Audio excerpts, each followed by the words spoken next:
acute glomerulonephritis. This is usually caused by some immune complexes that clump and deposit into the glomerulus of the kidneys in those nephrons.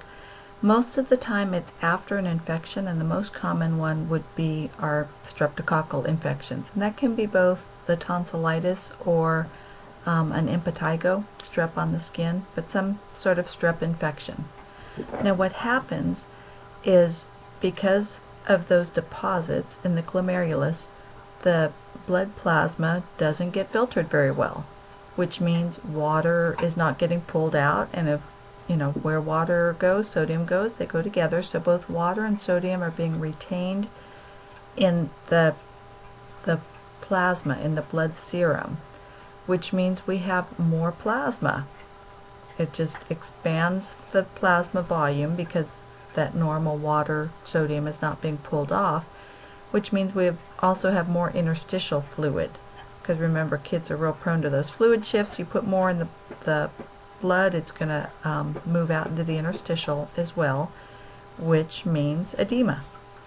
And along with this, usually they have an elevated blood pressure, and it can be from minor up to moderate or severe on the blood pressure. The other thing we're going to see is hematuria and proteinuria. So blood and protein are going to spill out into the urine.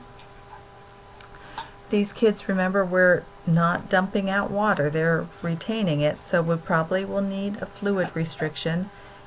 Depending on how high their blood pressure goes, that will need to be treated if it goes very high. And then just general supportive measures.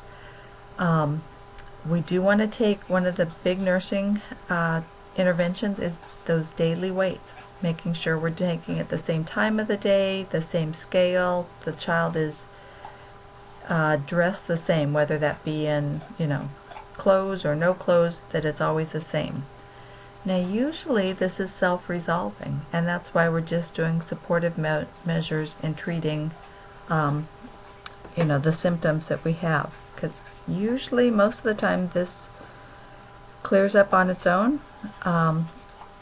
Antibiotics are usually not needed unless that strep infection hasn't resolved. But usually this is afterwards, and it's already resolved on its own as well. Hemolytic-Uremic Syndrome. This, on the other hand, doesn't necessarily resolve on its own. And this usually also happens after some sort of a bacterial gastroenteritis. And with this one, it's again at the glomerular level, the little arterioles become swollen, and then they occlude flow through them. They get plugged up with platelets and little fibrin clots. So as the blood is trying to flow through there, the red blood cells get damaged and broken apart. Then that's removed by the spleen, those broken cells.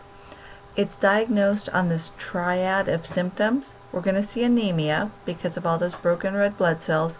We're going to see thrombocytopenia because we're using up all our platelets. And we're going to see renal failure because we've plugged up the glomerular filtration. So the way we manage this is hemodialysis or peritoneal dialysis. And then depending on what their blood counts look like, we may need to give some fresh frozen plasma. We may need to do plasmapheresis. We may need to transfuse with packed red blood cells. We do want to use caution particularly with the packed red cells, just because of fluid volume. Remember, they're not eliminating the way they should, and so we've got to be careful with adding volume. And these kids, and what I see at Children's Hospital, they tend to do the peritoneal dialysis and kind of monitor